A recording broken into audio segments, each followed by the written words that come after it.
All right, so for those of you just joining, I am Dr. Melva, your board certified radiation oncologist, wife and mom of 3.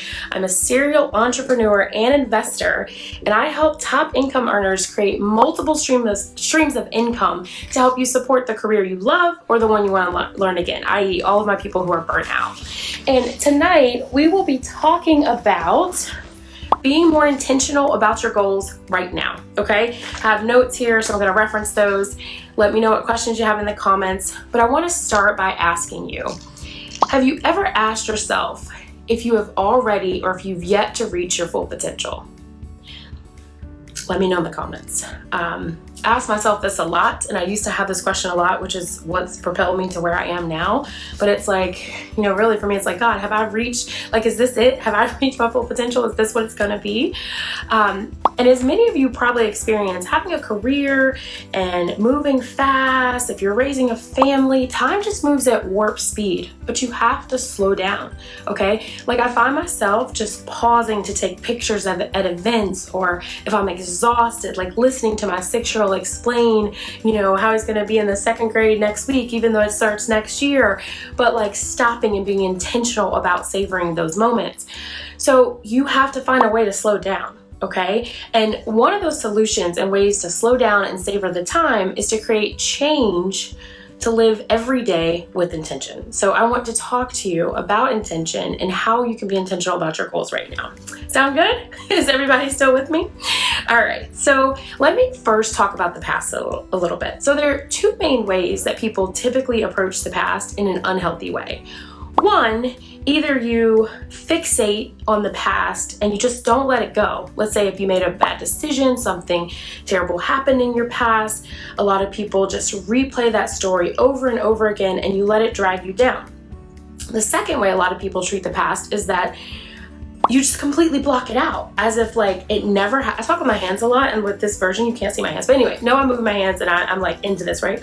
But when you completely block out your past or those negative things that happen to you and undesirable memories and just move on, that's not healthy either, okay? So those are 2 unhealthy ways to deal with the past. So let's talk about a way to use the past in a healthy way, a way to use the past in a healthy way.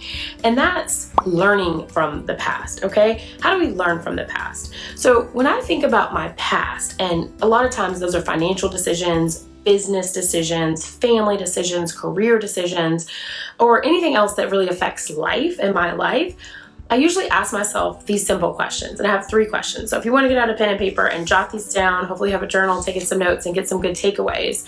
One is, how did it change my life, right? How did it change my life? How did it impact my life?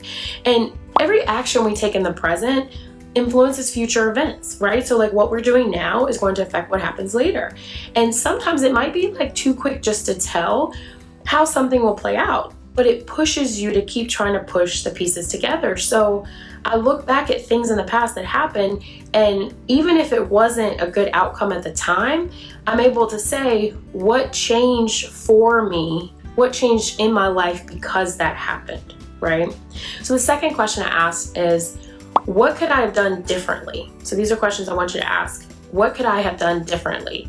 So the only way to advance, to learn from your past, is that you have to take a step back and view your actions objectively and analyze those, right? So take the emotions out of it and just look at it, black and white, and say, if I were to do this again, what would I have done differently? And if you find yourself feeling guilty or frustrated with your actions or decisions, the best thing that you can do is be aware of that and forgive yourself. Just let it go, because when you fixate on it, it's not moving you forward, okay? So you can recognize that maybe you could have done things differently, decide how you would do those things differently, forgive yourself, and move on. Third question I ask is, how can I apply this learning experience to other areas of my life, okay? So when you reflect on your past, and that's a good start, but always remember that true change only comes as a result of an action, okay? You have to get into action to get unstuck. You have to get into action to get clarity. You have to get into action to change your wealth portfolio. Getting into action is the key here, right? It's intentional action.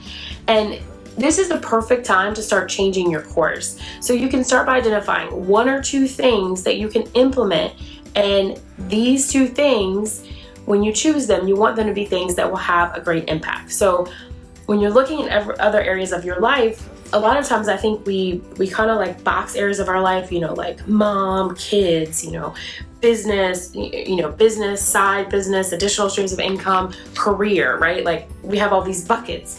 And really, the lessons that you learn in one section of your life can be applied to other sections of your life. So be more intentional about doing that.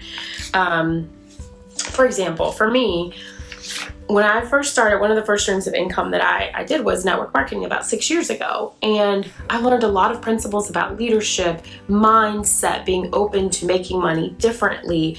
And I was able to take that mindset and those skills and actually apply it in my day-to-day as a physician. I took that and it translated, even though my day-to-day as a physician is not about money or asking people to see a product and see if they want to buy this product, I was able to take that and apply it to other areas of my life. So I want you to see what are places where you can do the same thing. So if you really want to create change, you need to get precise. Like vague, broad, oh, I think I want to have another stream of income. Oh, I think I want to, have a rental, or, oh, I want to get into real estate investing. No, I need precision. Like when you say that, for example, a lot of people come to me, okay, do you want a rental? What's your minimal month per, what's your rentable mint per month? Like for example, someone was talking to me about a property for rental and they said in the area they get like $450 a month. We don't touch it unless we're getting 1,000 minimum rent per month, like point blank. Those are the standards. We're not going below that. It's just not worth the headache to us where we are, and I don't recommend it to you either, but we're precise with that. Like it's, for example, we have notes where it's, okay, this is the market, this is what we're looking for, this is what we won't accept, and it's very precise. So you need precision, and then you want to have a clear goal that you can grow more intentionally and reach it, right? So precise goals, you can reach those. So then you want to observe, your intention and turn your intention into action. So hello and welcome. So going to rephrase, we just went over, 3 things, and let's kind of go over, just kind of rephrase it for you.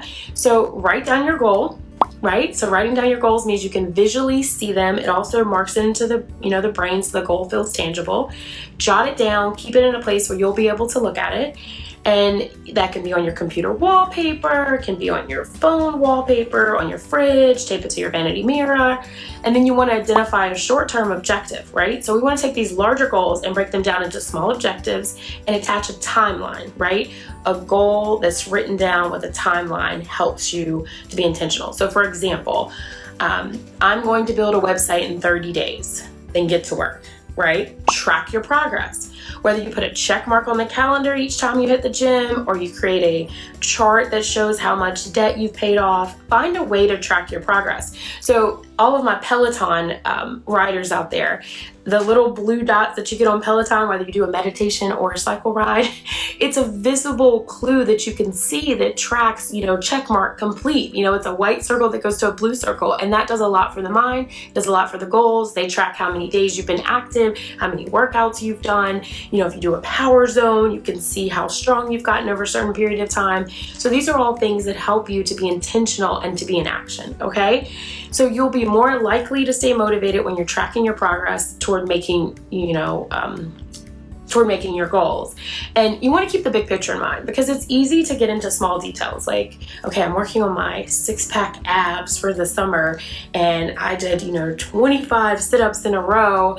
But the big picture is I ate like ice cream and brownies the whole day. So I'm not going to reach my goal, right? You have to keep your entire big picture in mind, right? So work on the goal, but make sure it makes sense with what else you're doing. And when an opportunity presents itself, which I guarantee all of you probably had at least 1 or 2 opportunities right in your face, in your career, at home, on the way back from work, I know there was opportunity around you. You have to ask yourself, will it help you reach your goal? Okay, and I feel like I say this all day in the clinic, especially to a lot of my breast cancer patients. I have a breast cancer shirt. You have to be able to say no. You have to be able to analyze what makes sense for you. Somebody else's goals and their dreams and their webinar, it may not be in tune with what you need right there. So ask yourself, does this make sense for me where I am, right? And is it going to help me reach the goals that I'm focused on right now? So this can ensure that you're staying open to new opportunities, but you're not taking opportunities that aren't right for you. So I hope this helps you. Okay, I talked really fast. It's like 9:12. To be more intentional about your goals right now. Again, I'm Dr. Melva, your board certified radiation oncologist, wife, mom of 3, serial entrepreneur and investor. And I help top income earners create multiple streams of income. I do that through my courses and programs. You'll be hearing more about those. And you can join me here again next week live. And we'll be sharing the topic, but we are going to be teaching you more things that you can do to be ready for success, to create more streams of income in your wealth portfolio, diversify your income, have more fulfillment in your life, and have the 1% code lifestyle. Let me know your takeaways. If you're watching this in the on the replay, let me know what you got, and let me know what other topics you'd like to see in this group. Again, thank you so much for joining me live, and we'll see you the next time. Bye.